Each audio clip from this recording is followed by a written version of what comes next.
नमस्कार, बहुत स्वागत है आप सभी का। आप देख रहे हैं कहानी कुर्सी की। मैं हूं सौरभ शर्मा आपके साथ। कहानी कुर्सी की में रोज हम देश भर की पॉलिटिकल बड़ी खबरों की चर्चा करते हैं, उनके पीछे की कहानियां क्या हैं ये आपको बताते हैं, और रोज की तरह हमारे मेहमान भी हमारे साथ मौजूद हैं। स्वागत करना चाहते हैं हर्षवर्धन त्रिपाठी जी हमारे साथ हैं, राहुल महाजन जी, समीर चौगांवकर साहब, बहुत स्वागत आप सभी का। और आज कहानी कुर्सी की शुरुआत में हम एक और विशेष मेहमान से आपको मिलवाना चाहते हैं, जो देश की इस वक्त चल रही राजनीति का एक बहुत अहम हिस्सा भी है।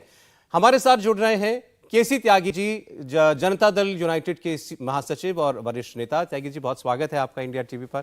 वैसे तो इस कार्यक्रम में आप लोग जो खबरें देते हैं, धन्यवाद, उस पर हम लोग चर्चा करते हैं। तो आज सीधे हॉर्सेस माउथ से हम सुनना चाहेंगे, बताना चाहेंगे दर्शकों को कि देश की राजनीति में क्या चल रहा है।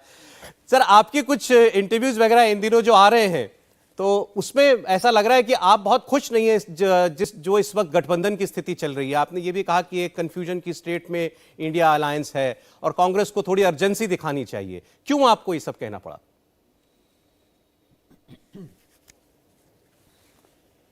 सौरभ जी, हम पहले भी कई तरह के गठबंधन के हिस्सा रह चुके हैं।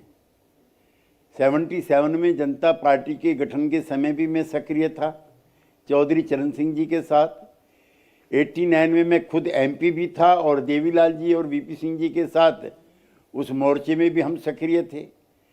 फिर शरद जी और नीतीश कुमार जी और जॉर्ज फर्नांडिस के साथ लंबा हमारा अनुभव एनडीए में भारतीय जनता पार्टी के भी साथ काम करने का रहा है। अब परिस्थितियां थोड़ा बदली हुई हैं। ये अटल अडवाणी एरा की बीजेपी नहीं है, और जो हमारे इस समय वर्तमान में सहयोगी दल हैं, उतनी शक्ति भी उनके पास नहीं है कि अकेले बीजेपी को हरा सके।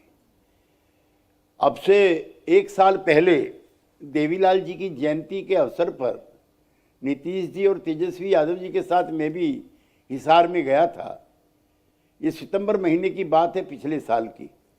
उस समय तीसरा मोर्चा अस्तित्व में आ रहा था, जिसको के चंद्रशेखर राव, अखिलेश यादव जी, ममता बनर्जी और अरविंद केजरीवाल जी संचालित कर रहे थे। नीतीश कुमार जी ने हिसार की सभा से पहली बार संकेत दिया कि तीसरा मोर्चा भारतीय जनता पार्टी की ही मदद करेगा, लिहाजा हमें पहले मोर्चे का बनाने का प्रयास करना चाहिए, और बगैर कांग्रेस पार्टी को साथ लिए कोई मोर्चा भारतीय जनता पार्टी प्लस के विरुद्ध नहीं कामयाब हो सकता है। उसके बाद वो लालू जी को लेकर के सोनिया जी से और राहुल जी से मिले, और हमारा यही अफसोस रहा कि भारतीय जनता पार्टी हमारी लंबे समय तक मित्र पार्टी रही है, उसकी कार्य प्रणाली और शक्ति के बारे में भी हमें अन्य दलों के मुकाबले में ज़्यादा अनुभव है जी। और हम ऐसा मानते हैं कि प्रचार प्रसार में वो काफ़ी आगे हैं। साधन संपन्न पार्टी भी है और कार्यकर्ता प्रधान पार्टी भी है, और निरंतर उनके कार्यक्रमों को हम देखते रहते हैं। जिस तरह से बूथ लेवल पर सक्रिय हैं, तो उनकी सक्रियता का और उनका जो आज का विमर्श है, उससे मुकाबला करने के लिए हमें अपने प्रयास और तेज करने चाहिए। मुंबई से की बैठक के बाद 3 महीने तक कोई सभा या गोष्ठी या बैठक आयोजित ना करके उससे भी हमें हल्की निराशा हुई। उसके संगठनात्मक ढांचे का कोई स्वरूप अभी तक नहीं है। एक बात और मैं स्पष्ट कर दूं आपके माध्यम से सौरभ जी, ये कुप्रचार भी चलाया जा रहा है कि जैसे जनता दल यू या नीतीश कुमार जी गठबंधन के संयोजक या प्रधानमंत्री का चेहरा होना चाहते हैं। आपके चैनल पे बहुत जिम्मेदारी के साथ मैं कहना चाहता हूं कि गिने चुने 1, 2, 3 नेता ऐसे हैं जिन पर न परिवारवाद का आरोप है, न भ्रष्टाचार का आरोप है, न जातिवाद का आरोप है, न वो ईडी से डरते हैं, न इनकम टैक्स से डरते हैं, न फेरा से डरते हैं, न पीएमएलए से डरते हैं।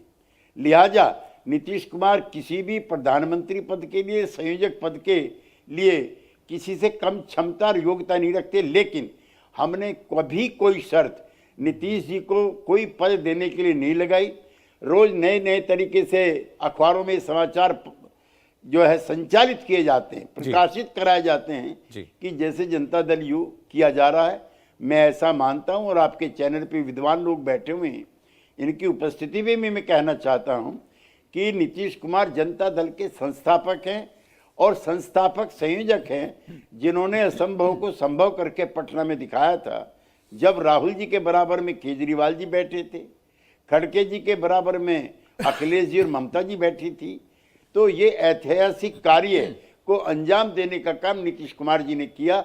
अब जरा सी भी देरी सीट के आवंटन को लेकर, कॉमन मिनिमम प्रोग्राम को लेकर के, जनसभाओं के आयोजन को लेकर के जो होती है, तो हमारी पीड़ा बड़ी स्वाभाविक है। जी, यही तो सवाल, लेकिन माफ कीजिएगा त्यागी जी, यही तो प्रश्न था जो खड़गे साहब के सामने रखा गया था कि क्या संयोजक को लेकर के कोई बातचीत हुई है। तो उन्होंने कहा था हम 15-20 दिन लेंगे, उसके बाद मिलेंगे तो हम लोग तय करेंगे। उस पर ही शायद आपने रिएक्ट किया था कि भाई ये तरीका ठीक नहीं है।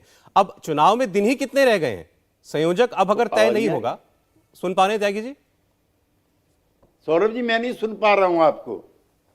मुझे लग रहा है फोन डिस्कनेक्ट हो गया त्यागी जी, दोबारा मैं हम लोग कनेक्ट करते हैं।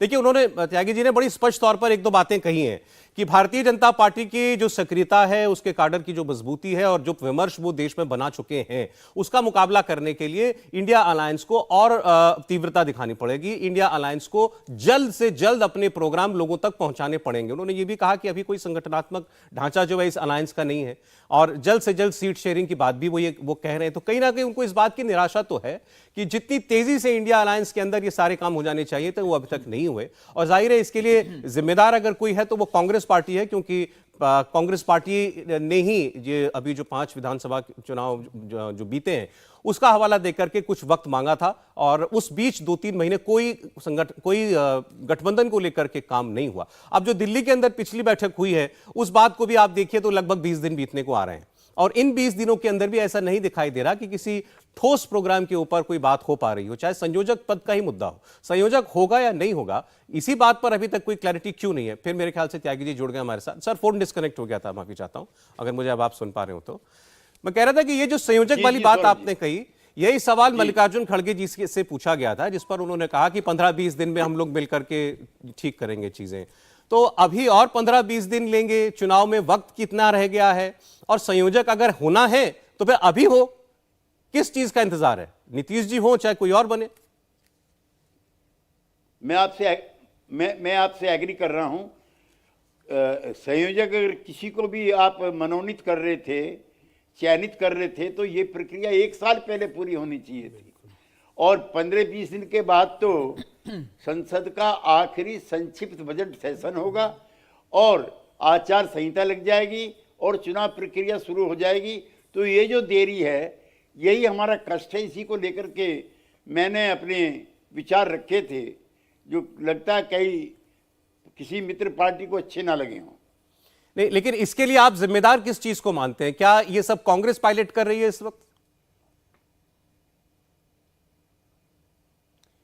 देखिए सौरभ जी, एक गठबंधन का मजबूत घटक का साथी होने के नाते मैं सार्वजनिक तौर पर कोई टिप्पणी इसमें नहीं करूंगा, लेकिन जो देर है उसकी पीड़ा आप मेरी महसूस कर रहे हैं। जी,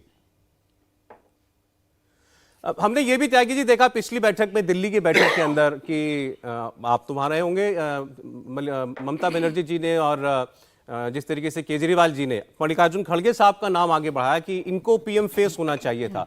तो अचानक से ये चर्चा आना, क्या इससे भी आप लोगों का आश्चर्य हुआ? नहीं सौरभ जी, मैं इस पर अपनी प्रतिक्रिया दे चुका हूं।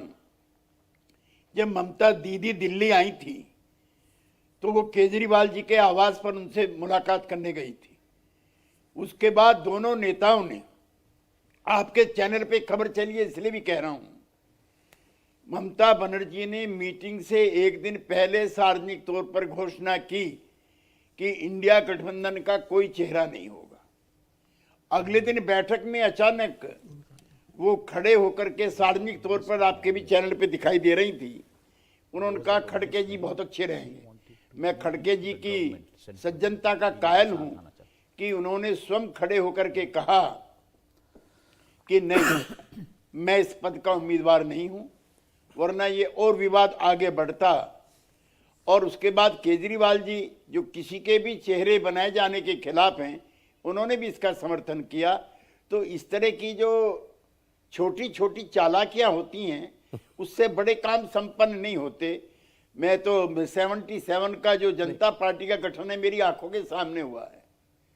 89 में किस तरह से वीपी सिंह जी और देवीलाल जी जहर के प्याले पी पी करके बीजेपी के साथ फिर वामपंथियों के साथ भी मोर्चा बनाए हुए थे, उसका मैं हिस्सा था जी। और जॉर्ज साहब के साथ सीट शेयरिंग को लेकर के, शरद यादव जी के नीतीश कुमार जी के साथ सीट शेयरिंग को लेकर के उसका भी मैं हिस्सा रहा। और मैं एक चीज जरूर कहना चाहता हूं, मुझे अन्यथा उसमें मेरे कोई मित्र पार्टी ना समझें, भारतीय जनता पार्टी की कार्यनीति रणनीति से भी हमें थोड़ा सबक लेना चाहिए। अभी 10 दिन पहले चुनाव संपन्न हुए थे कर्नाटक के, हमारे पुराने नेता थे HD देवेगौड़ा को उन्होंने अपने साथ मिला लिया, जिसे निसंदेह चुनाव में उनको फायदा होगा। अकाली दल से उनके रिश्ते खराब हो गए थे किसान आंदोलन को लेकर के, उन्होंने अकाली दल से दोबारा बातचीत शुरू की है। यद्यपि मैं ये भी मानता हूं कि कई अवसरों पर भारतीय जनता पार्टी अपनी मित्र पार्टियों के साथ असहिष्णु भी होती है, जैसी खबरें महाराष्ट्र से आती हैं, लेकिन बड़े लक्ष्य उद्देश्यों के लिए कई बार वो लचीले भी होते हैं। 2014 में हमारी पार्टी के पास 2 सांसद थे। जब 2019 में हमारा बीजेपी से गठबंधन हुआ तो उन्होंने अपने 12 सिटिंग एमपीज के टिकट काट करके जेडीयू के लिए कंसीड किए। आप सिद्धांतों पर दृढ़ रहिए और व्यवहार में लचीले रहिए।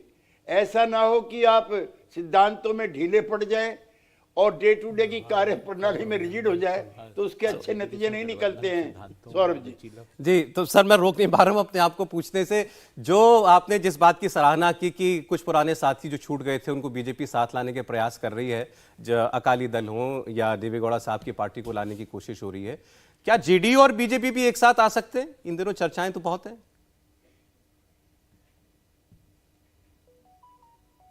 देखिए, हम कोई शत्रुता की राजनीति नहीं करते हैं। हमारा भारतीय जनता पार्टी से जब हम गठबंधन में भी थे, आप गवाह हैं उसके, तब भी कई मामलों पे हमारे वैचारिक मतभेद थे।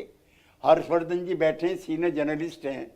जब जॉर्ज फर्नांडिस कन्वीनर थे और अटल जी अध्यक्ष थे, तब भी 3 सवालों पर हमारा वैचारिक मतभेद था, चाहे आर्टिकल 370 हो, चाहे यूसीसी हो, चाहे राम मंदिर जन्मभूमि का मामला हो। और जब ये आर्टिकल 370 आया भी संसद के अंदर, तो जनता दल यू ने एनडीए का मेंबर होते हुए भी वॉकआउट किया था, आपको याद होगा जी। लेकिन अब गंगा में बहुत पानी बह चुका है और मुझको नहीं लगता है कि हम वापिस एनडीए में जा रहे हैं। यद्यपि कुप्रचार हमारे खिलाफ निरंतर हमारे मित्र लोग करते रहते हैं, मीडिया वाले भी और पॉलिटिकल आउटफिट वाले भी जी। अच्छा सर, जो आपने कभी कहा था कि ये छोटी छोटी चालाकियों से कुछ हासिल नहीं होता, जिन्होंने नाम बढ़ाया खड़गे साहब का, इसमें चालाकी क्या थी? और दूसरा ये कि खड़गे साहब का अनुभव देखते हुए उनके नाम पर विरोध क्यों? नहीं, उनके नाम का विरोध नहीं है, प्रक्रिया से सहमति थी। आपको याद होगा, आपके संवाददाता मुंबई मीटिंग को कवर कर रहे थे, जहां सब सार्वजनिक तौर पर सर्वसम्मति से तय हो गया कि इसका कोई एक चेहरा नहीं होगा। जब ये चैप्टर दफनाया गया मुंबई में, दिल्ली में उठाने की क्या जरूरत थी? नंबर 1।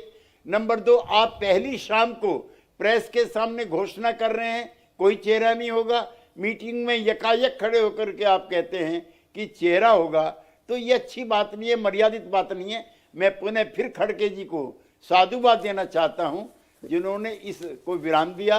सर्वसम्मति से खड़गे जी उम्मीदवार होते हैं, उनके गले में सबसे पहली माला हमारी पड़ेगी।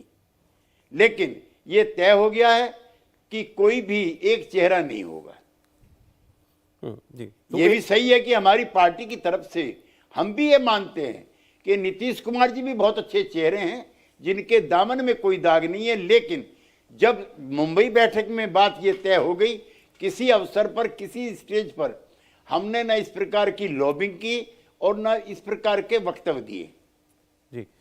अब कांग्रेस पार्टी की तरफ से राहुल गांधी की एक और यात्रा की तैयारियां की जा रही हैं, उस पर वो निकलने जा रहे हैं।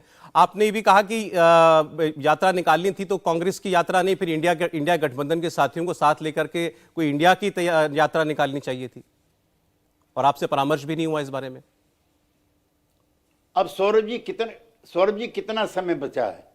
आधी जनवरी के पास हैं, आधी फरवरी के आसपास बजट का एक संक्षिप्त स्वरूप आएगा, उसके बाद चुनाव शुरू हो जाएंगे और पदयात्रा का प्रोग्राम अप्रैल तक का है।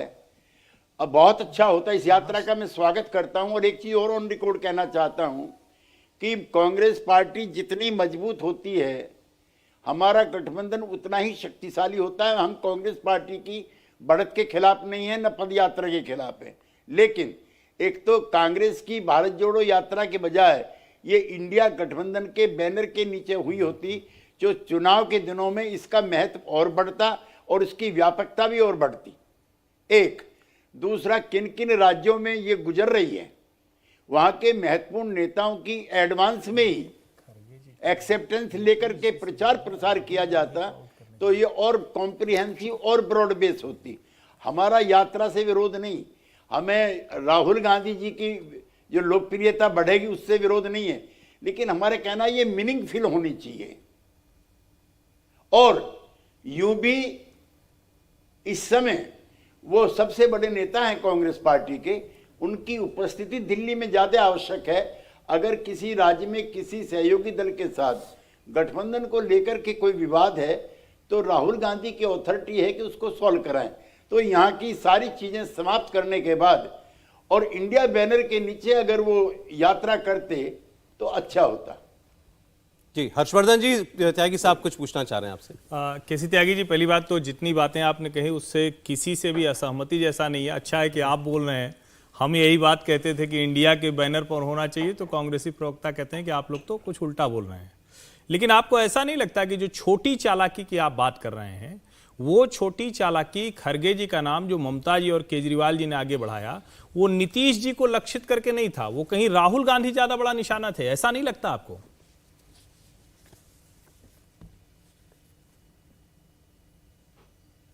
हर्षवर्धन जी, मैं आपकी विद्वता का पहले से भी कायल हूं। सर लेकिन जवाब मिल गया आपको, जवाब मिल गया आपको। आपने जवाब जिस तरह का दिया, ये तो ये सीखने योग्य बात है जो उत्तर मिला है त्यागी जी से। मैं त्यागी जी से राहुल महाजन जी बोलिए। त्यागी जी नमस्कार, राहुल महाजन बोल रहा हूँ। तो आपसे एक सवाल था कि ज्यादातर जेडीयू की राजनीति जो है ज्यादातर सुशासन की रही है, और ऐसे में आरजेडी के साथ आपका गठबंधन है। ये तो माना जाता था कि आपने आरजेडी के खिलाफ, उनकी नीतियों के खिलाफ ज्यादातर संघर्ष किया है। तो क्या इसे मजबूरी का गठबंधन माना जाए, क्योंकि नेचुरल तो ऐसा लगता है कि आपकी अलाई बीजेपी रही? देखिए राहुल जी, ये राजनीति के आजकल संक्रमण काल के दौर हैं। आप किसी भी एक राजनीतिक दल पर ये बात नहीं थोप सकते। जब 60 का दौर था, डॉक्टर लोहिया और दीनदयाल उपाध्याय जी गैर कांग्रेसवाद चला रहे थे, तो साम्यवाद की सबसे प्रखर विरोधी पार्टी जनसंघ थी, और उत्तर प्रदेश, मध्य प्रदेश और बिहार में जनसंघ और कम्युनिस्ट साथ साथ बैठे हुए थे। डॉक्टर श्यामा प्रसाद मुखर्जी की संदेहास्पद परिस्थितियों में जम्मू कश्मीर में मृत्यु हुई, जब शेख अब्दुल्ला साहब वहां मुख्यमंत्री थे और नारा था जहां कुर्बान हुए मुखर्जी वो कश्मीर हमारा है। उन्हीं शेख अब्दुल्ला के सुपुत्र के साथ उनके मंत्रिमंडल में रखा, उनके पोते के साथ सरकार बनाई। महबूबा मुफ्ती के पिताश्री, उन्होंने जो घोषणा पत्र जारी किया था पार्टी का, उसमें सेल्फ रूल था, यानी कि जम्मू कश्मीर में रुपया भी हिंदुस्तान का नहीं चलेगा। उसके साथ भी भारतीय जनता पार्टी की सरकार बनी। तिलक तराजू और तलवार वालों से विरोध करने वालों के साथ भी सरकार चली। तो ये राजनीति के संक्रमण काल के दौर हैं, और कौन पार्टी अपने सर्वाइवल के लिए या अपने गठबंधन की उम्र लंबी करने के लिए किसके साथ मिलती है, आजकल देखिए सबके कंट्रोडिक्शन राहुल जी माफी चाहता हूं, आप सीनियर जर्नलिस्ट हैं। एक पार्टी बता दीजिए जो देखिए, कम्युनिस्ट पार्टी सीपीएम केरला में सरकार है, बंगाल में इकट्ठे हैं और केरला में अलग अलग लड़ेंगे, वहां मित्र बने हुए हैं। भारतीय जनता पार्टी भी इससे अलग नहीं है। ये सही है कि हमारा और जनसंघ का गैर कांग्रेसवाद के दिनों में लंबे समय तक साथ रहा। डॉक्टर लोहिया और दीनदयाल जी इसके निर्माता थे। जनता पार्टी में हम साथ रहे, तो कभी खुशी कभी गम, ये चलता रहता राजनीति में। नहीं, लेकिन त्यागी जी, इसी वजह से कभी कभी लगता है ना कि जैसे घर में पटीदारी का झगड़ा हो तो बड़ा खतरनाक होता है, लेकिन गलती से कहीं भाई किसी भावुक क्षण में मिल गए तो फिर सब गायब हो जाता है। तो ये वाला खतरा भी है, इसीलिए आपके ऊपर बार बार आपके जो मित्र दल हैं वो संदेह करने लगते हैं। देखिए, ऐसा है, संदेह तो सीता माता पे भी किया गया था, उनको भी परीक्षा देनी पड़ी थी। तो ये तो भगवान राम के अयोध्या में प्राण प्रतिष्ठा के दिन हैं, तो अगर कोई हमें भी परीक्षा देनी है सीता माता की तरह से, तो हम उसके लिए तैयार हैं। जी त्यागी जी, अब जो बिहार की स्थिति है, 40 लोकसभा सीटों वाला बड़ा महत्वपूर्ण राज्य है। अभी आपने खुद बताया कि 2014 में जब आप अलग लड़े तो 2 सीट आई जेडीयू को, साथ में बीजेपी के लड़े तो 17-16 सीटें आई। अब ऐसे में आपका जो दावा बिहार की सीटों में किया जा रहा है, जो खबरें हैं कि 17 सीट से कम पर जेडीयू लड़ने के लिए तैयार नहीं है, तो क्या ये आज के जमीनी हालात के अनुरूप है?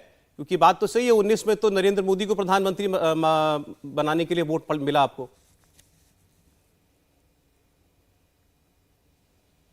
देखिए, मैं एक चीज बहुत विनम्रता के साथ आपसे कहना चाहता हूं। भारतीय जनता पार्टी जब हमसे अलग होकर लड़ती है, तब भारतीय जनता पार्टी घाटे में रहती है। घाटे में हम भी रहते हैं, लेकिन हमारे पास दूसरा गठबंधन विकल्प के रूप में रहता है। आप 2015 का याद कीजिए, क्या इतनी सीटें आई थी भारतीय जनता पार्टी की विधानसभा में? नहीं। अच्छा, हमारी भी एक वहां पर बहुत बड़ी मार्जिनल यूटिलिटी है, जो नीतीश कुमार जी की गुड गवर्नेंस की, उनके डेवलपमेंट फिनोमिना की है। उसको आप भी विनम्रता के साथ स्वीकार कीजिए। वो बीजेपी के साथ मिलती है तो बीजेपी की बढ़त होती है, वो आरजेडी के साथ मिलती है तो आरजेडी की बढ़त होती है। और नीतीश कुमार जी के व्यक्तित्व की मैं इतनी प्रशंसा करना चाहूँगा, और आप चारों मित्र भी बैठे हुए हैं, बीजेपी से लड़ते हुए भी वो मर्यादित रहते हैं और आरजेडी से भी लड़ते हुए मर्यादित रहते हैं, उसको शत्रु भाव में नहीं रखते। इसकी प्रशंसा अटल बिहारी वाजपेयी जी ने भी की, और कई अवसरों पर उनके इस प्रयास को नरेंद्र मोदी जी ने भी सराहा, जब उन्होंने कहा कि नीतीश कुमार, जॉर्ज फर्नांडिस और जयप्रकाश नारायण, ये 3 नेता अद्वितीय हैं भारतीय राजनीति में। तो नीतीश कुमार जी कोई कटुतापूर्ण तरीके से उनके, आप देखिए, एक भी व्यक्तिगत टिप्पणी आपने नहीं सुनी होगी मोदी जी के खिलाफ या अमित शाह जी के खिलाफ। ऐसे ही कभी लालू जी को लेकर के भी उन्होंने उस तरह की टिप्पणी नहीं की। 19 महीने वो मीसा में रहे तो भी कांग्रेस पार्टी के प्रति उनका कोई विद्वेषतापूर्ण रवैया नहीं था। और मैं आपके चैनल पे सौरभ जी बहुत विनम्र भाव से कहना चाहता हूं कि अटल जी का जो सद्भाव था राजनीति में, वो हमारे लिए आदर्श है, और उसके उत्तराधिकारी हम सबसे बढ़िया नीतीश कुमार जी को मानते हैं, बजाय हमारे जनसंघ के मित्रों के। जी, अंत में त्यागी जी, एक प्रश्न ये कि देश में इस वक्त भगवान राम का जो मंदिर बन रहा है, उसको लेकर के बहुत अच्छा माहौल बना हुआ है। करोड़ों लोग आस्था भाव से 22 तारीख का इंतजार कर रहे हैं, जिस दिन प्राण प्रतिष्ठा का कार्यक्रम होने जा रहा है। ये सही है कि इसका कुछ ना कुछ राजनीतिक लाभ जो है वो भारतीय जनता पार्टी को मिलेगा भी, लेकिन एक तरफ ये माहौल है, प्रचार है, दूसरी ओर इस कोई हमें काउंटर नैरेटिव जो है वो स्पष्ट नहीं दिखाई दे रहा, और इंडिया गठबंधन में एक जो कोहेसिवनेस होनी चाहिए थी वो दिखाई नहीं दे रही है। बंगाल में क्या होगा, कैसे समझौता होगा, महाराष्ट्र में समझौता कैसे होगा, बिहार का चलिए आपने हमको बताया, लेकिन अभी ये समझ में नहीं आ रहा है कि आखिर ये इंडिया गठबंधन इसका कोर थिंकिंग क्या है, लोगों के पास ले जाने के लिए विचार क्या है। एक तो मैं पहले ये स्पष्ट कर दूं कि हमारे जो शिक्षक है राजनीति के, वो डॉक्टर राम मनोहर लोहिया हैं, और उनकी किताब मैं आपके सामने रख रहा हूं, जिसमें उनके 2 बड़े लेख हैं, राम कृष्ण और शिव, और दूसरा है रामायण मेला। डॉक्टर लोहिया राम कृष्ण और शिव पर लिखते लिखते बोलते हैं कि भगवान भारत माता मुझको राम के जैसा समन्वयवादी दिल दे। राम साम्राज्यवादी नहीं है, वो बाली को पराजित करके सुग्रीव को राज सौंपते हैं, वो रावण को पराजित करके उसके भाई को राज सौंपते हैं। एक दूसरा, वो इतने मर्यादित हैं कि एक ही महिला के इर्द गिर्द उनकी पूरी जिंदगी है। कृष्ण जो हैं इस मामले में थोड़ा और स्वतंत्र हैं, लेकिन वृंदावन में भी कोई जयराम जी की नहीं बोलता, माफ करना, वृंदावन में भी कई लोग जयराम जी की बोलते हैं, लेकिन अयोध्या में कोई राधे राधे कृष्ण करके नहीं बोलता। तो ये हमारे आराध्य है और पूजा के केंद्र हैं। एक दूसरा, जो मंदिर का निर्माण हो रहा है वो सुप्रीम कोर्ट के आदेश पर है, और ये अटल जी ने, हम लोगों ने मिलकर तय किया था कि जो भी फैसला होगा अदालत का वो हम स्वीकार करेंगे। और इसके बाद कभी भी बीजेपी के हमारे मित्रों ने या बीएचपी ने कभी कोई यात्रा नहीं निकाली कि जहां पर मंदिर कहां बनेगा। मंदिर का निर्माण हो रहा है, ये हर हिंदुस्तानी के लिए नहीं, पूरी दुनिया के लिए गौरव की बात है। लेकिन किसी भी राजनीतिक दल को इसका श्रेय लेने का प्रयास नहीं करना चाहिए, और इसके मंदिर के निर्माण की प्रक्रिया में निमंत्रण पत्रों के जरिए जो राजनीति की जा रही है वो अमर्यादित है और राम की मर्यादा के अनुकूल नहीं है। ये भी मैं बहुत जिम्मेदारी से कहना चाहता हूं। और जो इसका विरोध कर रहे हैं वो चाहे हमारे गठबंधन के हों, चाहे हमारी सहयोगी पार्टियों हों, हमारी सबसे सहमति है। और एक बार पुनः भगवान श्री राम के चरणों में सर झुकाते हुए उनकी जो मर्यादा है जी, उसको स्वीकार करते हुए हम चाहते हैं भव्य मंदिर बने। त्यागी जी बहुत धन्यवाद आपके समय के लिए। उसमें ईर्षा, विद्वेष, प्लीज बोले सर। उसमें ईर्षा, विद्वेष और असहिष्णुता के लिए कोई स्थान नहीं है। जी बहुत शुक्रिया सर, आपने हमें समय दिया, बहुत विषयों पर बात हुई। धन्यवाद केसी त्यागी जी हमसे बात करने के लिए। केसी त्यागी जी जेडीयू के वरिष्ठ नेता, देखिए उन्होंने स्पष्ट तौर पर इंडिया गठबंधन के बारे में भी बोला, राम मंदिर के बारे में भी उन्होंने बात कही कि इस पर किसी को राजनीति नहीं करनी चाहिए, ना कोई श्रेय लेने का प्रयास करे, ना न्योतों के जरिए राजनीति। और जो इसका विरोध कर रहे हैं उन्होंने कहा चाहे हमारे गठबंधन के साथ ही क्यों ना हो, उनको भी इससे बचना चाहिए। एक ब्रेक का वक्त हमारे लिए हुआ है, लेकिन आज बहुत सी और बड़ी राजनीतिक खबरें उनकी ओर चलेंगे। एक छोटे से ब्रेक के बाद आप देखते रहिए कहानी कुर्सी।